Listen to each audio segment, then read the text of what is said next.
ഇന്നല്ലദീന കസ്സബൂ ബിആയാതിനാ വസ്തക്ബറൂ അൻഹാ ലാ തുഫത്തഹു ലഹും അബ്വാബുസ് സമാഇ വലാ യദ്ഖുലൂനൽ ജന്നത ഹത്താ യലിജൽ ജമലു ഫീ സമ്മിൽ ഖിയാമ വകദാലിക നജ്സിൽ മുജ്രിമീൻ. അല്ലാഹുവിന്റെ വചനങ്ങളെ കളവാക്കുകയും അതിനെ തൊട്ട് അഹങ്കരിച്ചു പോവുകയും ചെയ്ത ആളുകൾക്ക് ആകാശത്തിന്റെ വാതിലുകൾ തുറക്കപ്പെടുകയും അവർക്ക് സ്വർഗം തുറക്കപ്പെടുകയും ഇല്ല. ഏതുവരെ? ഒട്ടകം സൂചിയുടെ ദ്വാരത്തിലൂടെ പ്രവേശിക്കുന്നത് വരെ. അപ്രകാരമാണ് നാം കുറ്റവാളികൾക്ക് പ്രതിഫലം നൽകുന്നത്. ഇതാണ് അതിന്റെ നിലവിലുള്ള വ്യാഖ്യാനവും വിശദീകരണവും.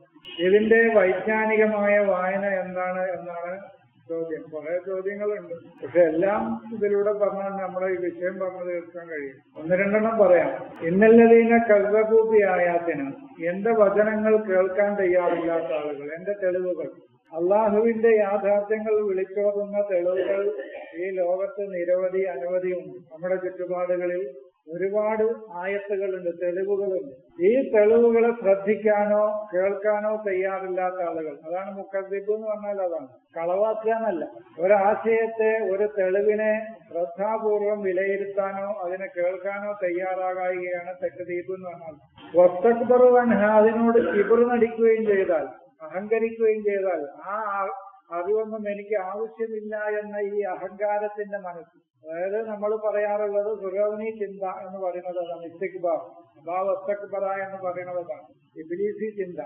ആ അറിവുകൾ എനിക്ക് ആവശ്യമില്ല, അതിനേക്കാളൊക്കെ അത്യുന്നതമായ അറിവ് എന്റെ കയ്യിൽ തന്നെയുണ്ട് എന്ന ഈ അഹങ്കാരത്തിന്റെ മനസ്സ് വെച്ചുപുലർത്തുകയും ചെയ്യുന്ന ആളുകൾക്ക് ലാ തുഫത്തഹു ലഹും, അവർക്ക് തുറക്കപ്പെടുകയില്ല. അബ്വാബുസ്സമായി, ഉന്നതമായ അറിവിന്റെ വാതിലുകൾ അവർക്ക് തുറക്കപ്പെടുകയില്ല. ആകാശത്തിന്റെ വാതിലുകൾ എന്ന് പറഞ്ഞാൽ അതാണ്. വിശാലമായ അറിവിന്റെ മേഖലകൾ അവർക്ക് തുറന്നു കിട്ടൂല. അവർക്ക് പരിമിതമായ സങ്കുചിതമായ അറിവിന്റെ വാതിലുകൾ മാത്രമേ അവർക്ക് തുറക്കപ്പെടുകയുള്ളൂ.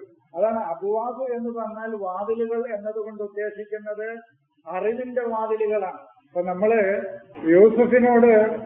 യൂസുഫിന്റെ സഹോദരങ്ങളോട് യാക്കൂബ് പറയുന്നുണ്ട്, നിങ്ങൾ വ്യത്യസ്തങ്ങളായ വാതിലുകളിലൂടെ പ്രവേശിക്കണം.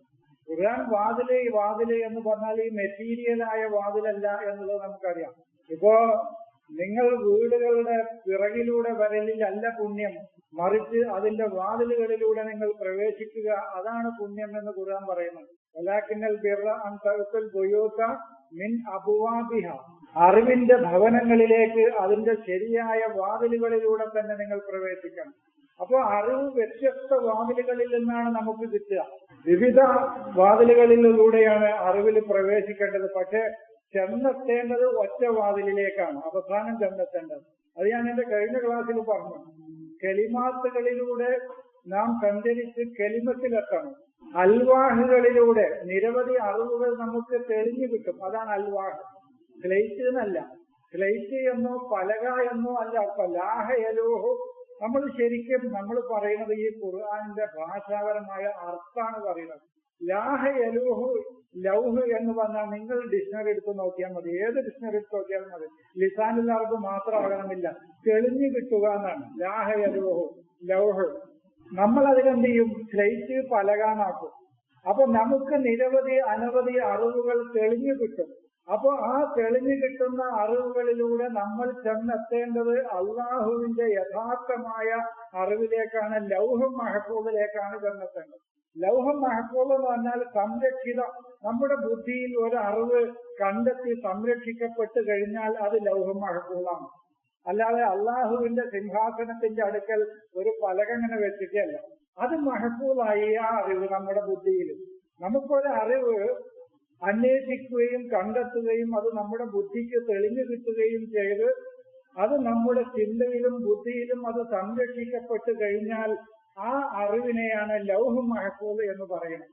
അതാണ് ലൗഹും മഹഫൂദ്. അത് ഹിഫ്ള് ചെയ്തു, അത് സംരക്ഷിച്ചു, അതവിടെ ഹിഫ്ളാക്കി വെച്ചു നമ്മുടെ ചിന്തയിൽ.